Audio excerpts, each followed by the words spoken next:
Well, hey everybody, and welcome to Community Group Week. I'm so glad that you're joining us today.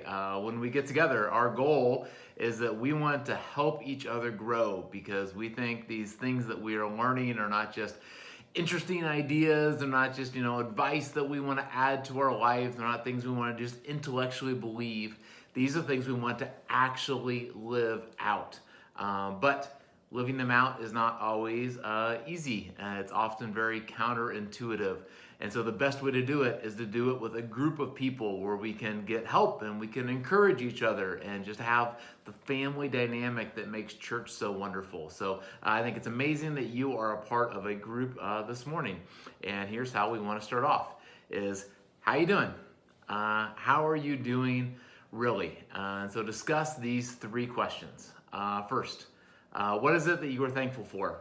We're going into the holidays, a lot of things going on. So what are you thankful, grateful for as you enter into this holiday season? But the holiday season can also be a bit of a stressful season. And so we should be honest about that. What's going on? What's challenging for you right now? What's really stressing you out as you're getting ready to go into the next few days? Discuss that with your group. And then finally, how you doing with what we talked about last time? So we talked about the idea of when things happen, not getting revenge, not getting retaliation. And so over the last week, 2 weeks, has there been something where someone did something, someone said something, and something started to well up inside of you and you wanted to get back to them, you wanted them to feel the same pain that you felt? How did that go? Did you retaliate or were you able to hold your tongue? Be honest and talk to your group about how that's gone over the last of not just living in retaliation, but actually turning the other cheek, actually living creatively in forgiveness and generosity. So go ahead and discuss.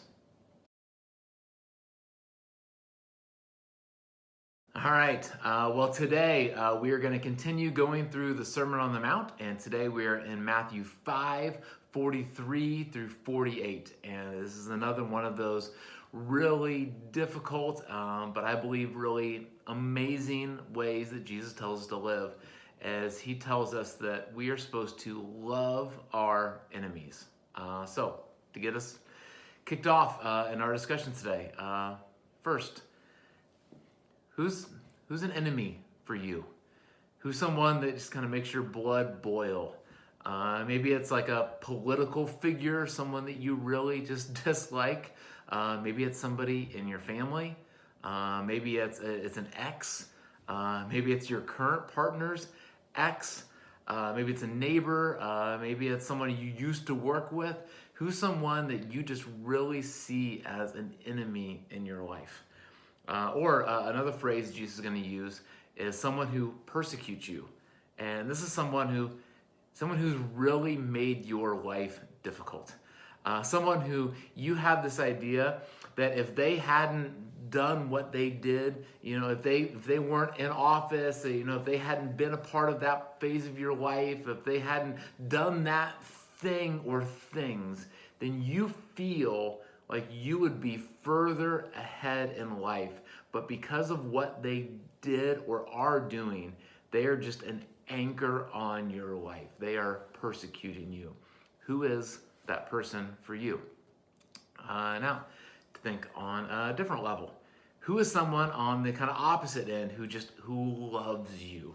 Who is someone who just supports you? And that's really how we're going to define love for today, is who is someone who just has your best interest in mind. Someone who just is willing to do whatever it takes to help you move forward in life. They are just for you in every possible way. And here's what Jesus is going to ask of us. Jesus is going to ask for us to love our enemies. And he's going to define love as someone who is for you. Someone who wants your absolute best, has your absolute best interest in mind. And what would it look like for you to take your enemy, your person who has been persecuting you, who's been that anchor on your life, and for you to have their best interest in mind, for you to truly be for them, what would that look like? Last thing before you go into your discussion today. Jesus is going to end this verse talking about something that people debate about. And he's going to say this line, that you are to be perfect like Jesus is perfect. Or maybe in the translation that you'll read, it'll say, be holy as your Father is holy. And there's kind of two different lines of thought of what that means.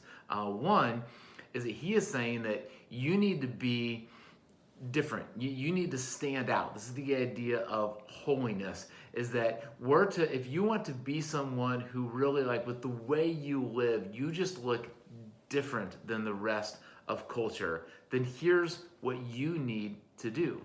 And this is a big deal, especially for some of us, I hope for all of us, where part of what we're hoping in our life is that we want to live this life of Jesus in such a way that it's unique, that it's questionable, that it's inspiring, that other people see the way in which we live and they think, that's cool. I want to live a life like that. And Jesus is going to say that if you really want to live a unique, interesting, questionable life, then we need to not just love people like everyone loves, but we need to even love the people that are really, really difficult, like our enemies and those who persecute us. The other line of thought is that what Jesus is saying is that you need to love perfectly because Jesus loves perfectly. And what he means by perfectly is that Jesus loves evenly. That when Jesus says he loves everybody, he absolutely loves everybody. That Jesus doesn't cherry pick. That Jesus doesn't, okay, I love this group of people more than I love this group of people. That these people that are behaving, I really love them, but these people I don't really love as much. That Jesus loves everybody evenly and equally.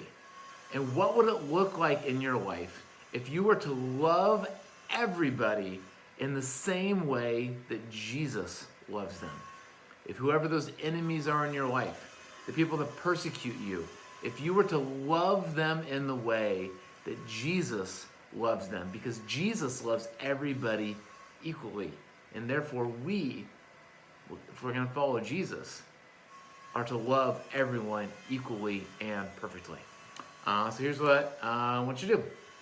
In your groups, have somebody read the verse, Matthew 5, 43 through 48. Then have someone else put it in your own words, kind of paraphrase it. What does this mean? And, like today, speak. And then discuss these questions. What stands out to you in the verse? What does this tell us about what God is like? What does God value? And then what does this tell us about people? What does this tell us about us? And then, what would it look like if you were to apply this to your life over the next few days? If you were to apply this to your Christmas holiday, if you were to apply this to your Christmas party at work, if you were going to apply this to the way you interact with people on social media, what would it look like? And then maybe write an I will statement. And there's kind of a good gimme in this one this week. Jesus is going to give us something very clear that I think all of us can make at least part of our I will statement. That as we look at the people that persecute us in this life, what does Jesus tell us that we should absolutely do for them? And maybe make that and maybe some others your I will statement. And then lastly, is there something else? Is there something about this that you can share with somebody else? Is there someone that you work with, a friend, that you think, man, this is a really helpful teaching of Jesus. It's hard, but it's helpful. Is there anyone else that you think that, man, I should share this with them because I think they could really benefit from this way of living that Jesus has called us to live? That even though most people, they're enemies of their enemies, people who persecute them, they're trying to get even, they're trying to just knock them down. But I think the best way to live is the way of Jesus. That even the people that are the most difficult, that we find a way to love them. So have a good time discussing in your groups, and Merry Christmas.